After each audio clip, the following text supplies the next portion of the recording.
A win would put the Falcons in first place as they take on the Panthers. Here to help preview that matchup is NFL on CBS analyst Charles Davis.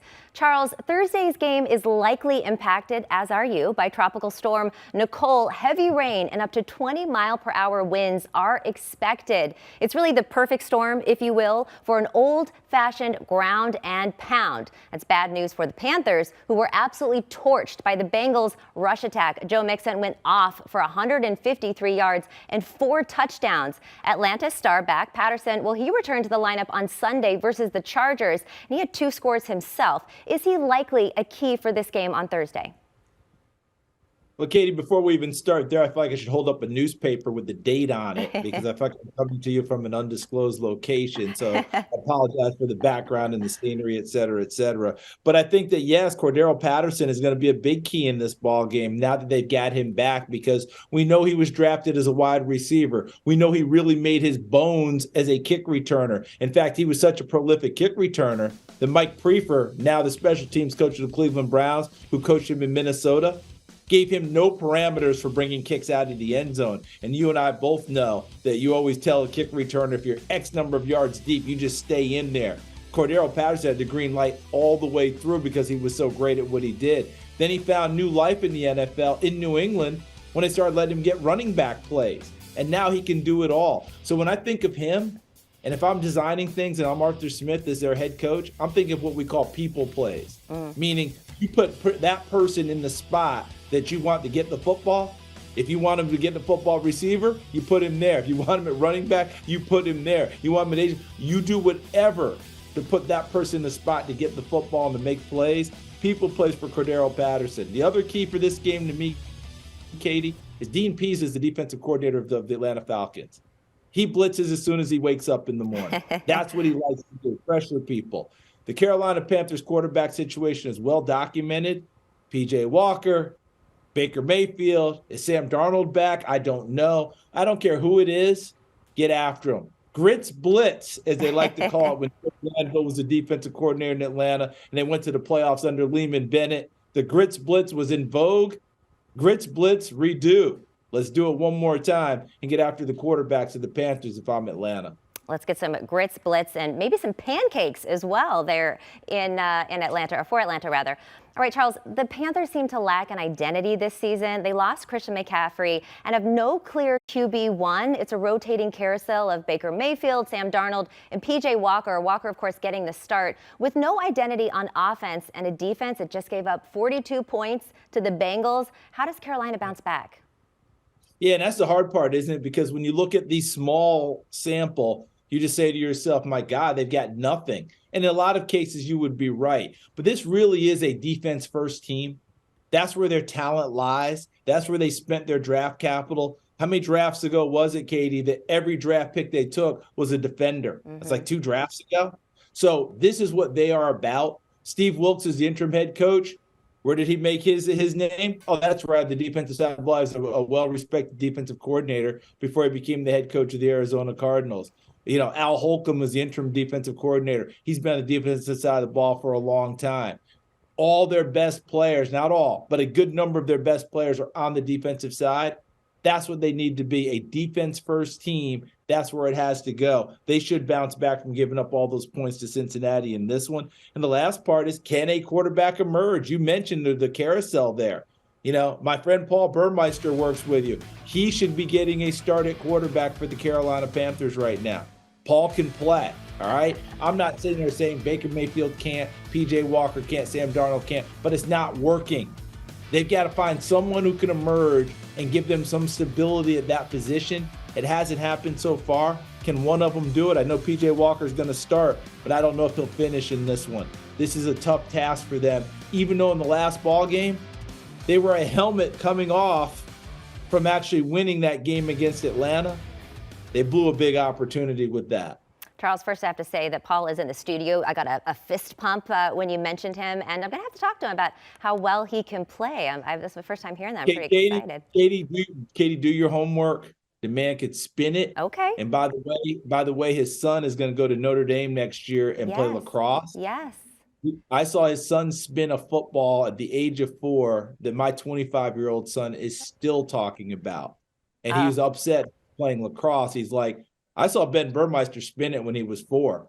He should be playing quarterback. Anyway, I digress. Hey, I'll tell you one thing. You made Paul's night. He's very excited in the background here. But all right, Charles, you gave us the keys. Now it comes down to who you think can actually execute. Who wins on Thursday night? Well, look, we just covered it.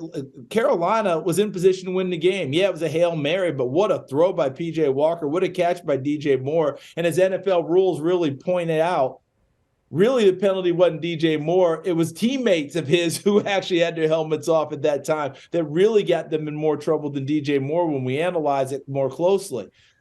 In this ball game, Carolina coming back after what had happened in Cincinnati, with everything that's going on this year, I think it's still an uphill climb, even though the game's at home. You mentioned what the weather may be. You may get that outer bands and may get all that extra rain dumped on it.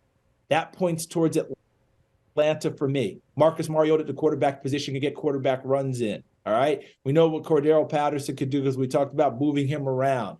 But how about a name for you in this ball game? A runner, a rookie out of BYU. I think he was a 6th-round pick, Tyler Algier. A bruising type of a back. Take care of the football. Atlanta wins a grinder in this one, Katie. And one more time, Paul Burmeister, loosen up your arm, man. Loosen up your arm, Paul. Okay, can't wait. You know what? Now we're going to have some kind of Thanksgiving game over here, Paul, and get you back into your form. Charles, always a pleasure. Thank you so much for your time. Where are you going to be on Sunday? I will be in New York, New Jersey one more time. This will be the 3rd straight week, but this time the Giants hosting the Houston Texans. Love to hear it. If you're in New York, we got to get you in studio here. Hey, give a brother a call. I'm not too far away. Will do. Thanks, Charles. Take care. All right, according to our friends at Caesars, the public is pretty split on TNF. Slight favor towards the Falcons, laying the 2.5 points, 52% of wagers on Atlanta. And now for the gambling perspective, we welcome in Sportsline analysts Mike McClure and Emory Hunt. Fellas, looking sharp tonight. Look, this is an interesting game to handicap for several different reasons. It's a lopsided divisional match. The Falcons are at the top of the division, and the Panthers are at the bottom. Though the last game was decided by only 4 points, it's a TNF game, which we all know that those could be a little bit wacky this year and in previous years. And there's a potential hurricane on top of all of that. Falcons laying 2.5, over under 42.5. Mike, what's your take? Yeah, this one's interesting. You've got everything here between the weather, 2 teams that are awful, frankly, at this point in the season. I'm going to lay the road chalk a little bit here with the Falcons, so I'm going to take them on the money line, minus 140. Everything is a mess on the Carolina side. The weather definitely impacts this game, and it definitely helps Atlanta more. They've got the mobile quarterback with Marcus Mariota. They've got the depth in the backfield with Patterson and Algier. This is a great spot for them. They are 4-1 against the spread against teams with losing records. Meanwhile, the Panthers, they struggle when we get to November and later. They are just 1-9 against the spread in November, December, January since last season. Not a good spot here for them despite playing on their home field. Give me the Falcons on the money. This was simple for me. It's the fact that who has the better quarterback in this ball game, and it's Marcus Mariota against the collection of guys that they have over there in Carolina. So you lean on the best quarterback in the matchup. And to be completely honest, these are the same team with different coats of paint. They both do a lot of the same things very well. They both are athletic on defense. First, second, and third levels of their defense are all the same. So who has the better quarterback? I'm laying these 2.5 points with Atlanta. And I think because they're the same team, chaos will ensue. So I'm taking it over. Oh, taking it over. Right. Well, guys, make it 3. I'm on the Falcons as well. Despite being 0-3 against the spread in their last few games, Atlanta still has the 2nd best cover rate in the NFL at 6-2. Now onto the prop market. There's nothing like picking prop bets during double-digit wins here, guys. Emory, what's a lock for the Falcons on TNF? Well, Charles Davis kind of alluded to it. I love going with total yards because we know how the running back position is played nowadays. Guys don't get those 25 carries like they should do in certain situations. So I'm going Tyler Algier over 38.5 total yards. Big on total yards. I like the fact that he's a foundational back, allows you to do creative things with Cordero Patterson. You don't have to give him the 25 carries. He can do fine with 15, but within that 15, you're going to toss him about 3 or 4 passes out in the flat. So I think he'll go over this number very easily. I love the play here. I'm going Tyler Algier as well. I've isolated just the rushing yards, but I do love the total yards here. It's over 31.5. Sailed over this number last week with Cordell Patterson back. He's still going to be in the rotation, especially on a short week. That's when we typically see a few additional carries for the second and third string here. Love the spot with the weather. I love the fact that the Panthers rank dead last in the NFL in time of possession as well. We look for domination on the Atlanta side in terms of possessing the football. They're going to run the football a lot. Give me Tyler out here over 31.5 rushes. Okay, we're on the same page tonight. Again, now on to the Panthers. Mike, what's a player prop that you're firing on for the home team? Yeah, for me, it's got to be DJ Moore. It's the only thing I can get to here. I know the weather is a concern in this game. However, I'm going over the 58.5 receiving yards. I think he's going to get there through sheer volume. I expect a neutral or trailing game script here, and they're going to have to throw. It's going to be out of necessity no matter what the wind and rain are doing in this spot. He wants to make up for that loss. He puts a lot of that on his shoulders in this rematch here. I think this is a great spot for DJ Moore. He's going to have a lot of targets in this game. I think the number approaches double digits here. This number might be eclipsable by halftime for him. Let's go over. Yeah, we have the same play. I'm going over that receiving total as well. I feel like when you have rain and wind, you kind of shrink your passing game. So the depth of targets won't be as prevalent, but we'll see a lot of peppered targets, short, quick passes, allow him to be that run at the catch guy. He's a big physical receiver in terms of how he's built. You know, he's what 6 feet, 200 pounds, so he can break a tackle, get down the field. I feel like we'll see a lot more shorter passes. We won't see the Hail Mary like we saw last week or 2 weeks ago, but I do think he'll crush this number over despite the weather conditions being what they will be.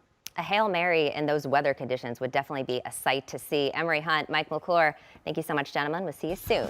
Now to recap those picks, well, the fellas are making it easy for us today. They agree on everything. They're both high on the Falcons. Tyler Algier and DJ Moore. Emory also bravely locking in the over in a hurricane. Do you want a sports network that delivers everything that matters about the game? The highlights, the picks, the instant analysis, no yelling, no fake debates, no politics. Hit the subscribe button and never miss a moment.